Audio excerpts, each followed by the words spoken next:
Hi, welcome to ALC. I'm Irene Day, and in this video I'll be explaining what a clutch is and how the clutch works.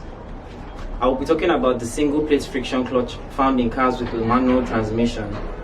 We have different types of clutches such as the multi-plate clutch or dual clutch, and to learn more about them, please see my videos named after them.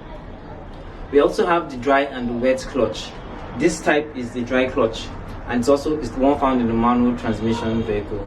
So what is a clutch? The clutch is a mechanical device that allows the engagement and disengagement of the transmission to the engine and allows the flow of power and torque from the engine to the transmission. Automatic cars do not use this type of clutch. Instead, a fluid coupling known as a torque converter is responsible for the engagement and disengagement of the transmission to the engine. To learn more about the torque converter, please see my video on the torque converter. To understand how the clutch works, let's first familiarize ourselves with the components that make up the clutch. We have the flywheel that brings in power from the engine. It's bolted onto the crankshaft, so it brings in power from the engine. We have the clutch cover, outlined in green here. We have the clutch disc in red. We have the pressure plates in blue. And we have the diaphragm in black here. We also have the throwout or release bearing here.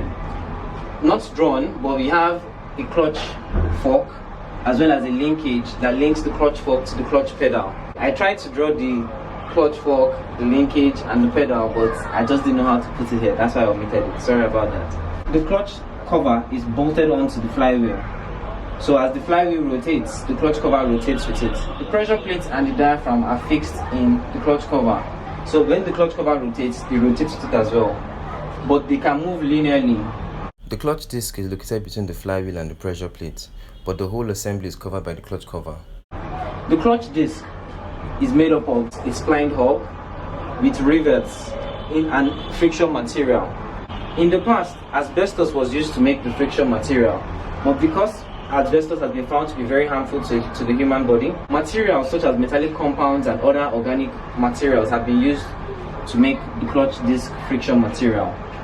Kevlar and ceramic composites are used to make the friction material found on clutch discs, especially in high performance vehicles. This friction material is found on both sides of the clutch disc. The splined hub on the clutch disc is there to receive the transmission input shaft that is splined as well and goes in between the clutch disc. So whenever the clutch disc rotates, the transmission or gearbox rotates.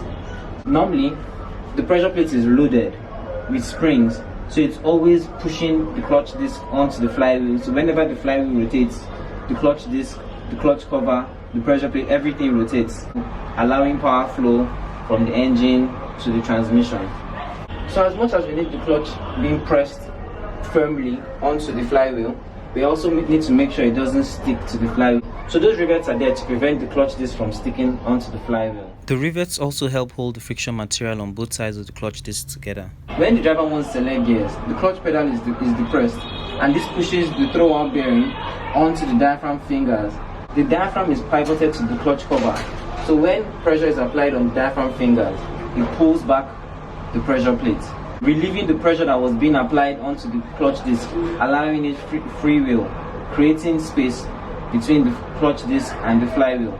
The space is not always this large. I just made it this large to show us. It's normally less than 2 millimeters. It's very tiny, but it's enough to disengage the clutch from the engine. One thing to note when the clutch is disengaged from the engine is that as long as the engine is rolling, the flywheel, the clutch cover, as well as the pressure plate and diaphragm are still spinning. It's only the clutch disc and the gearbox input shaft that's splined to the clutch disc that stops spinning.